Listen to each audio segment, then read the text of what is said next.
ಎಲ್ಲರಿಗೂ ನಮಸ್ಕಾರ. ಯುಗಾದಿ ಎಂದ ತಕ್ಷಣ ನಮ್ಗೆಲ್ಲ ನೆನ್ಪಾಗೋದೇನು? ಬಹುಶಃ ಹೊಸ ಬಟ್ಟೆ, ಮನೆ ಮಂದಿಯೆಲ್ಲ ಸೇರಿ ಮಾಡುವ ಸಂಭ್ರಮ, ಮತ್ತೆ ಆ ಬೇವು ಬೆಲ್ಲ ಅಲ್ವಾ? ಆದ್ರೆ ಯುಗಾದಿ ಅಂದ್ರೆ ಬರೀ ಇಷ್ಟೇನಾ? ಖಂಡಿತ ಅಲ್ಲ.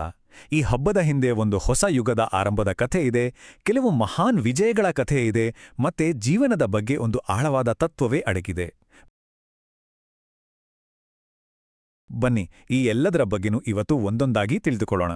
ಯುಗಾದಿ ಹಬ್ಬಕ್ಕೂ ಇಡೀ ಬ್ರಹ್ಮಾಂಡವನ್ನೇ ಸೃಷ್ಟಿ ಮಾಡಿದ ಬ್ರಹ್ಮನಿಗೂ 14 ವರ್ಷಗಳ ವನವಾಸ ಮುಗಿಸಿ ಬಂದ ಶ್ರೀರಾಮನಿಗೂ ಆಮೇಲೆ ಶತ್ರುಗಳನ್ನ ಸೋಲಿಸಿದ ಒಬ್ಬ ರಾಜನಿಗೂ ಏನ್ ಸಂಬಂಧ ಅಂತ ಕೇಳಿದ್ರೆ ಆಶ್ಚರ್ಯ ಆಗತ್ತಲ್ವಾ?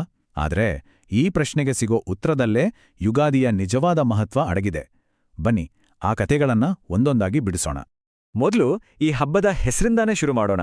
ಯಾಕಂದ್ರೆ ಯುಗಾದಿಯ ಸಂಪೂರ್ಣ ಮಹತ್ವ ಅದರ ಹೆಸರಲ್ಲೇ ಅಡಗಿದೆ ಅಂತ ಹೇಳ್ಬೋದು. ಹಾಗಾದ್ರೆ ಈ ಯುಗಾದಿ ಅನ್ನೋ ಪದಕ್ಕೆ ನಿಜವಾದ ಅರ್ಥ ಏನು? ಯುಗಾದಿ ಅನ್ನೋದು 2 ಪದಗಳ ಒಂದು ಸಂಯೋಗ. ಒಂದು ಯುಗ ಅಂದ್ರೆ ಒಂದು ಕಾಲಘಟ್ಟ ಅಥವಾ ಎರಾ ಅಂತ ಹೇಳ್ತೀವಲ್ಲ ಅದು. ಇನ್ನೊಂದು ಆದಿ ಅಂದ್ರೆ ಪ್ರಾರಂಭ. ಸೊ ಎರಡನ್ನೂ ಸೇರಿಸಿದ್ರೆ ಏನಾಯ್ತು? ಒಂದು ಹೊಸ ಯುಗದ ಆರಂಭ. ಇದು ಸುಮ್ಮನೆ ಕ್ಯಾಲೆಂಡರ್ನಲ್ಲಿ ಬರುವ ಹೊಸ ವರ್ಷ ಅಲ್ಲ, ಬದಲಿಗೆ ಒಂದು ಸಂಪೂರ್ಣ ಹೊಸ ಕಾಲಚಕ್ರದ ಆರಂಭವನ್ನೇ ಇದು ಸೂಚಿಸುತ್ತೆ. ಇದೇ ಕಾರಣಕ್ಕೆ ಹಿಂದೂ ಚಾಂದ್ರಮಾನ ಕ್ಯಾಲೆಂಡರ್ನ ಮೊದಲ ತಿಂಗಳು ಅಂದ್ರೆ ಚೈತ್ರ ಮಾಸದ ಮೊದಲ ದಿನದಂದು ಇದನ್ನ ಆಚರಿಸಲಾಗುತ್ತೆ. ಹಾಗಾದ್ರೆ ಈ ಹೊಸ ಯುಗದ ಆರಂಭ ಅನ್ನೋದು ಬರೀ ಕ್ಯಾಲೆಂಡರ್ಗೆ ಸಂಬಂಧಿಸಿದ್ದ? ಖಂಡಿತ ಇಲ್ಲ.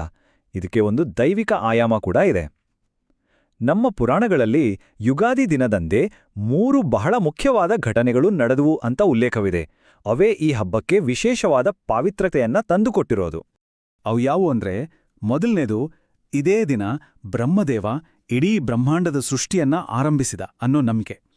ಎರಡನೇದು, ಶ್ರೀರಾಮಚಂದ್ರ 14 ವರ್ಷಗಳ ವನವಾಸ ಮುಗಿಸಿ ಅಯೋಧ್ಯೆಗೆ ವಾಪಸ್ ಬಂದು ಪಟ್ಟಾಭಿಷಿಕ್ತನಾದ ಪವಿತ್ರ ದಿನವೂ ಇದೆ.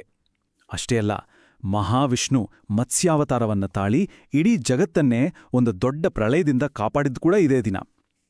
ನೋಡಿ, ಸೃಷ್ಟಿಯ ಆರಂಭ, ಧರ್ಮದ ಪುನರ್ಸ್ಥಾಪನೆ ಹಾಗೂ ಜಗತ್ತಿನ ರಕ್ಷಣೆ, ಈ 3 ಘಟನೆಗಳು ಯುಗಾದಿಯನ್ನ ದೈವಿಕ ಆರಂಭಗಳ ದಿನವನ್ನಾಗಿ ಮಾಡುತ್ತವೆ.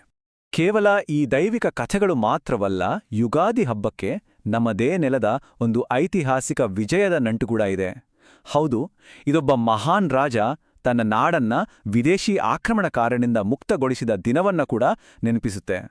ಸುಮಾರು 2000 ವರ್ಷಗಳ ಹಿಂದೆ ಶಾತವಾಹನ ವಂಶದ ಪ್ರಖ್ಯಾತ ದೊರೆ ಗೌತಮಿಪುತ್ರ ಶಾತಕರ್ಣಿ ಶಕರಂತಹ ವಿದೇಶಿ ದಾಳಿಕೋರರನ್ನ ಸೋಲಿಸಿ ಈ ನೆಲದಲ್ಲಿ ಅವರ ಆಳ್ವಿಕೆಗೆ ಒಂದು ಅಂತ್ಯ ಹಾಡಿದ.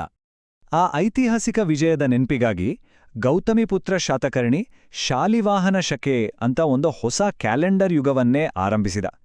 ವಿಶೇಷ ಅಂದ್ರೆ ಇವತ್ತಿಗೂ ನಾವು ಬಳಸೋ ಪಂಚಾಂಗಗಳು ಇದೇ ಶಾಲಿವಾಹನ ಶಕೆಯನ್ನೇ ಅನುಸರಿಸ್ತವೆ.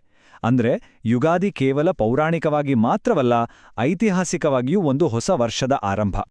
ಓಕೆ, ದೇವರುಗಳ ಕಥೆ ಆಯ್ತು, ರಾಜರ ಕಥೆ ಆಯ್ತು. ಇದನ್ನೆಲ್ಲ ಮೀರಿ ಯುಗಾದಿಗೆ ನಾವೆಲ್ಲರೂ ನೋಡಬಹುದಾದ ಮತ್ತು ಅನುಭವಿಸಬಹುದಾದ ಒಂದು ಚಕ್ರದ ಜೊತೆ ಆಳವಾದ ಸಂಬಂಧವಿದೆ. ಅದುವೇ ಋತುಗಳ ಬದಲಾವಣೆ. ಗಮನಿಸಿ ನೋಡಿ, ಯುಗಾದಿ ಹಬ್ಬ ಬರೋ ಸಮಯಕ್ಕೆ ಚಳಿಗಾಲ ಮುಗಿದು ವಸಂತ ಋತು ಶುರುವಾಗುತ್ತೆ. ಪ್ರಕೃತಿಯೇ ಹಳೆಯ ಒಣಗಿದ ಎಲೆಗಳನ್ನೆಲ್ಲ ಉದುರಿಸಿ ಹೊಸ ತಾಜಾ ಚಿಗುರುಗಳನ್ನ ಧರಿಸುತ್ತೆ.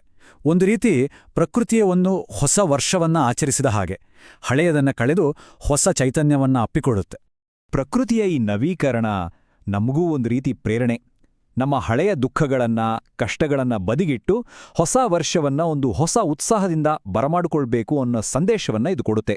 ಅಂದ್ರೆ ಈ ಹಬ್ಬ ನಮ್ಮ ಅನುಭವವನ್ನ ಪ್ರಕೃತಿಯ ಹೊಸ ಭರವಸೆಯ ಜೊತೆ ಬೆಸೆಯುತ್ತೆ. ನೋಡಿ, ಇಷ್ಟೆಲ್ಲ ದೈವಿಕ, ಐತಿಹಾಸಿಕ ಮತ್ತು ನೈಸರ್ಗಿಕ ಮಹತ್ವವನ್ನ ಹೊಂದಿರುವ ಈ ಹಬ್ಬದ ಸಾರವನ್ನ ಒಂದೇ ಒಂದು ಆಚರಣೆಯಲ್ಲಿ ಹಿಡಿದಿಡಲಾಗಿದೆ.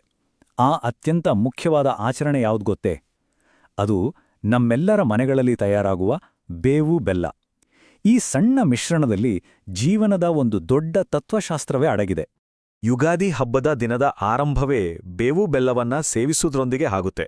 ಸುಮ್ಮನೆ ತಿನ್ನೋದಷ್ಟೇ ಅಲ್ಲ, ಈ ಒಂದು ಸಣ್ಣ ಕ್ರಿಯೆ ಇದೆಯಲ್ಲ, ಇದು ಮುಂಬರುವ ಇಡೀ ವರ್ಷವನ್ನ ನಾವು ಹೇಗೆ ಎದುರಿಸಬೇಕು ಅನ್ನೋದರ ಸಂಕೇತವಾಗಿದೆ. ಇದರ ಅರ್ಥ ತುಂಬಾ ಸರಳ. ಇಲ್ಲಿರೋ ಬೇವು ಏನನ್ನ ಪ್ರತಿನಿಧಿಸುತ್ತೆ?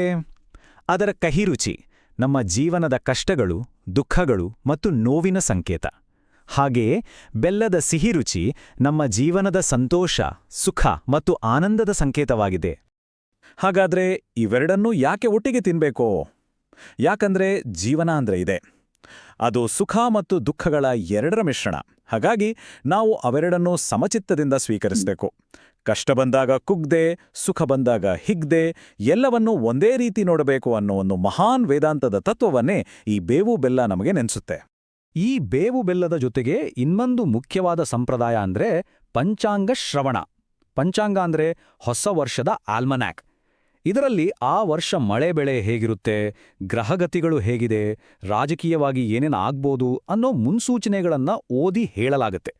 ಇದನ್ನ ಕೇಳೋದ್ರಿಂದ ಮುಂಬರುವ ವರ್ಷಕ್ಕೆ ಸಮುದಾಯ ಸಿದ್ಧಗೊಳ್ಳಲು ಸಹಾಯವಾಗುತ್ತೆ. ಹಾಗಾಗಿ ಈ ಹೊಸ ಯುಗವನ್ನ ನಾವು ಆಚರಿಸುವಾಗ ಈ ಹಬ್ಬ ನಮ್ಮೆಲ್ಲರ ಮುಂದೆಯೋ ಒಂದು ಶಕ್ತಿಯುತ ಪ್ರಶ್ನೆಯನ್ನ ಇಡುತ್ತೆ. ಮುಂಬರುವ ವರ್ಷದಲ್ಲಿ ನಮ್ಮ ಸ್ವಂತ ಜೀವನದಲ್ಲಿ ಬೇವಿನ ಕಹಿಯನ್ನೂ ಹಾಗೆಯೇ ಬೆಲ್ಲದ ಸಿಹಿಯನ್ನು ಎರಡನ್ನೂ ಸ್ವೀಕರಿಸಲು ನಾವು ಸಿದ್ಧರಿದ್ದೇವೆಯೇ? ಈ ಪ್ರಶ್ನೆಯೊಂದಿಗೆ ಎಲ್ಲರಿಗೂ ಯುಗಾದಿ ಹಬ್ಬದ ಹಾರ್ದಿಕ ಶುಭಾಶಯಗಳು.